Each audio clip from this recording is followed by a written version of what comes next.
Hoy que compartimos nuestra Eucaristía, vale la pena fijarnos en las dos lecturas. Los temas son bonitos. Por un lado, la valoración que esta semana nos ha hecho el libro de la sabiduría. La sabiduría es un don que clarifica el misterio de la vida. El hombre por sí solo no la puede obtener, aunque tenga un pensamiento e inteligencia que le permita valorar, comprender la verdad del mundo que le rodea. Por eso, la imagen que hoy oímos, aunque la luz del sol brilla e ilumina, la sabiduría es todavía mucho más clara que la luz del sol. Una expresión simbólica, pero que pretende insistirle al que va leyendo, meditando el tema, que entonces pida esa sabiduría. Porque además es la única forma de tener el arte para llevar la vida. Y es algo que valoramos día a día. La inteligencia humana es capaz de explicar misterios de la vida, de la naturaleza, pero ante la vida misma, con todo lo que contiene, a veces no encontramos las razones suficientes para explicarla, para entenderla. Y también valoramos que la inteligencia humana no basta para hacer bien la vida. ¿Cuánta gente inteligente hemos conocido, pero que en algún momento se pierde? En algún momento todo lo que sabe, conoce, lo que su inteligencia le da, dices, pero ¿qué pasa con esta persona tan inteligente que es? Porque también nosotros asociamos la inteligencia como si fuera expresión de una plena sabiduría. Tiene rasgos de sabiduría humana, pero queda limitado a la verdad del mundo que le rodea. Y de ahí que nos sorprende que personas que hemos conocido muy inteligentes para nuestros criterios humanos puedan tener decisiones tan equivocadas para la experiencia propia de la vida. Y personas muy inteligentes que no han sabido desarrollar bien su propia vida, casos, historias, las conocemos. Por eso ha sido la insistencia del texto. Hay que pedir, hay que aprender de esta sabiduría. ¿Pero quién es la sabiduría? Y la respuesta ha sido, es Dios. Y por eso todo el hombre que desee participar de esa sabiduría, que es una luz más clara todavía que la del sol, tiene que acercarse, pedirla, suplicarla. No es para algunos, es para todos. Solamente hay que suplicarla al que es origen y fuente de ella. Una realidad que uno descubre en mucha gente. Hay gente sencilla que a lo mejor no ha tenido una preparación humana como otros, pero cuántas gentes sencillas tenemos con mucha sabiduría, que han valorado, aprendido del mundo que les rodea y que por su fe aún tienen una capacidad y sensatez para sus juicios, para sus decisiones que sorprenden y cuyas valoraciones te sorprenden cuando dicen es que esta es la forma de vivir, porque tienen una luz que les ha dado una claridad que a lo mejor otros, a pesar de nuestra formación, no hemos podido alcanzar. Y es lo que nos ha insistido, hay que suplicarla. Y una sabiduría que se ejercita en el bien y la justicia, en el deseo del hombre de hacer bien y desarrollar bajo ese criterio su vida. Hoy nos invita entonces para que podamos también pedir que tengamos esa sabiduría. Vivimos en un mundo que nos ha confundido con muchas ideologías que nos hacen ver y dudar de la verdad de la vida. De por sí la vida es difícil a veces. De por sí la vida nos supera en todo lo que presenta. Y en un contexto de un mundo en el que parece que vivimos una experiencia de confusión en ideas, pensamientos, verdades del bien, de la forma de vivir, en las nuevas propuestas que oímos como debe hoy ser la vida del hombre y la mujer, y que muchas veces las nuevas generaciones ya van teniendo en su pensamiento porque lo vienen oyendo a todos los niveles, escuela, televisión, películas, y que hoy vemos sus criterios que ya no son como los que aprendimos en el pasado y que nos hacen dudar porque a veces tocan temas, valoraciones de la vida sobre parejas, por ejemplo, del mismo sexo, bajo otros criterios que ya moralmente hoy no se entienden como buenos y nos hacen dudar porque a veces nos dicen sobre ciertas verdades de la vida, de la ciencia y del hombre que afirman lo contrario a que aprendimos y nos hacen sentir inseguros, nos hacen pensar que la verdad que aprendimos no era tal y nos hacen creer que entonces todo ha cambiado en la vida y que la vida entonces ya es otra y que entonces hoy se puede realizar de una forma en la que llevándola, como hoy se dice, al dolor, las situaciones de dolor de las personas desaparecerán.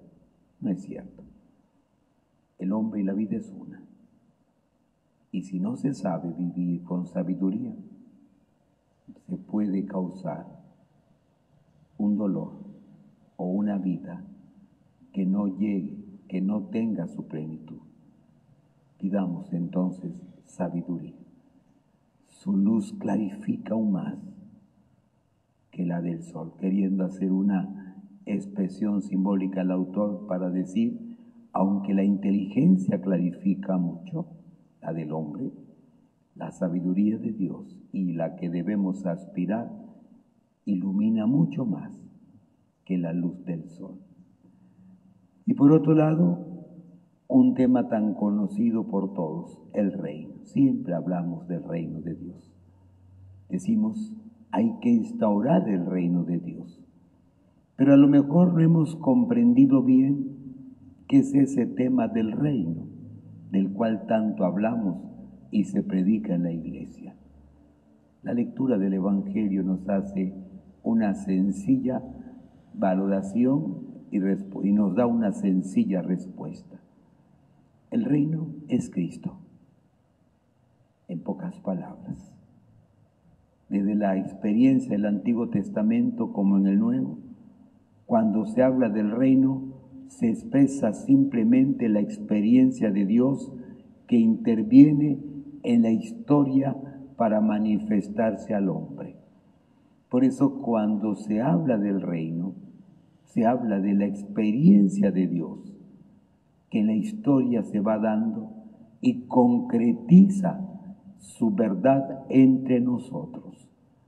Por eso, cuando hoy, como la lectura presenta al Señor, la afirmación es, yo soy el reino de Dios. No lo anden buscando en otras partes.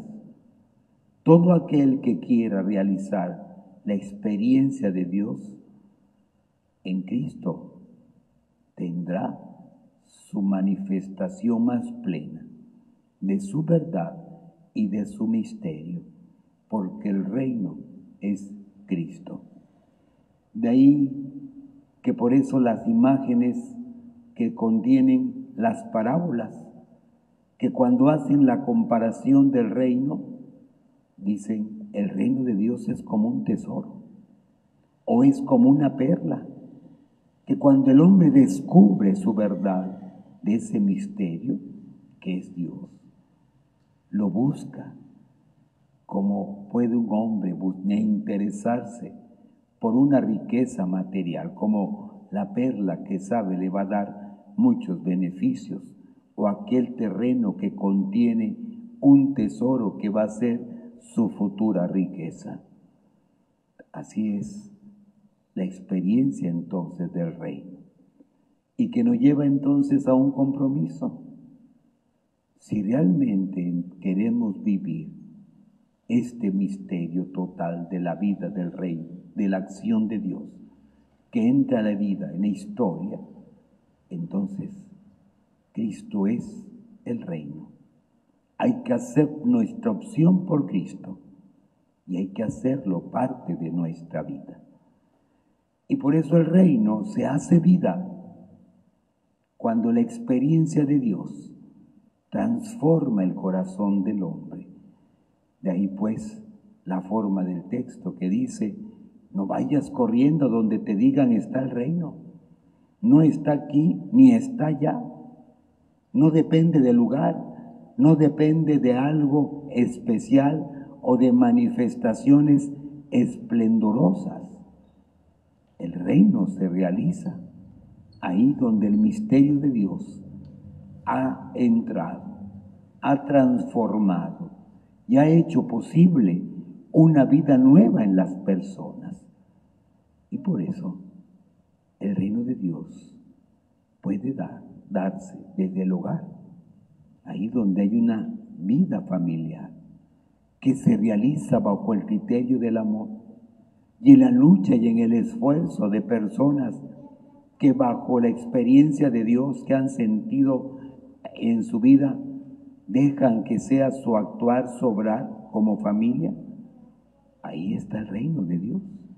Ahí se está manifestando plenamente este misterio. Ahí donde haya fieles que han valorado esta verdad, que han descubierto en Cristo toda la experiencia de Dios y están en su esfuerzo, en su lucha, de que ese misterio que ahora es su riqueza se manifieste. Ahí se está realizando el reino de Dios.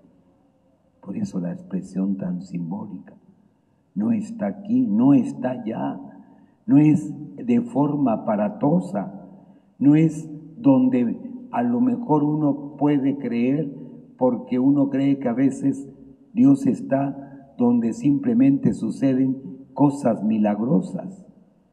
Es ahí donde el amor transforma y donde la vida de las personas han quedado transformadas cuando Dios entró a su vida. Ahí se está haciendo el reino. Y hoy nos compromete, porque esa es la experiencia que debemos hacer viva y presente del reino. Y por eso nos puede servir, y hago esta valoración, a lo mejor hasta nos puede suceder que si no estamos viviendo esa erupción del Rey, del amor de Cristo, no estemos haciendo vida el reino. Y no nos podemos equivocar en esta afirmación que pueda hacer. A lo mejor en mi grupo, que hay tanta rivalidad, que hay tanto enfrentamiento entre nosotros, a pesar de que somos un grupo católico cristiano, no está los signos del reino, porque no estamos dejando que la acción de Dios haga su presencia, su historia en nuestra propia vida. Y puede ser nuestro camino en muchas cosas, grupos, comunidades, en la vida misma. Ahí donde hay un grupo de cristianos, hasta en el trabajo, se puede dar la acción del reino, siempre y cuando que esos que han creído en Cristo, que su riqueza ha sido Cristo, que se dejan transformar por su experiencia, dejen que esa sea la novedad de su vida y de su forma de vivir donde que se encuentra. Por eso el reino de Dios puede estar ahí, en el trabajo donde los católicos viven su fe. El reino de Dios puede estar en la casa, en el hogar de una familia que vive su fe. El reino de Dios puede realizarse y debe realizarse en la iglesia, y en todo lo que ella contiene en su experiencia humana, siempre y cuando haya fieles que están viviendo la verdad de Cristo en su vida. Pero también nos dice cuidado, porque a lo mejor esa experiencia de plenitud de vida del Dios no se está realizando. ¿Qué nos motive entonces? Para que sea nuestro reto como iglesia y para que al entender lo que es el reino y poder, con la invitación del Señor que nos hace construirlo, sepamos qué es lo que entonces se nos dice cuando se nos invita a realizar y construir el reino de Dios, hacerlo vivo, presente, en una riqueza de vida que ha encontrado en Cristo su tesoro y que por eso ahora lo vive y lo realiza en el mundo que nos toca vivir. Pues que sea nuestra reflexión y también compromiso de este día. ICM